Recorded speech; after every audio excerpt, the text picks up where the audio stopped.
बहुत बहुत धन्यवाद, थैंक यू सो वेरी मच। एक बार जोरदार ताली हो जाए। जी हमारे भगवान आप लोग हैं जा कि आशी एंटरटेनमेंट के दिया आज इस मंच से कि भोजपुरी इंडस्ट्री के हस्ती स्तंभ कहली, जड़ कहली, हमार बड़ भैया हमें जगह नाम आवे सिन्हा जी। अबे भैया के चैनल के नाम होते यसी। हम कहें ठीक बा भैया, अभी तो मान ली कि सब होली के गाना होता, अभी हमारे होली के गाना एक भी नहीं आया।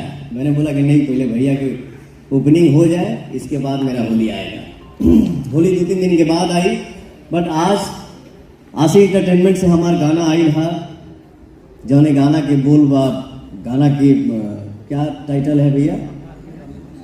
सब धनी हो सब धन, धनी हो सब धन। चैनल लॉन्च हुआ, जैसे आप लोगों ने ऐसी फिल्म को इतना प्यार दिया, इसी तरह इन्हें भी।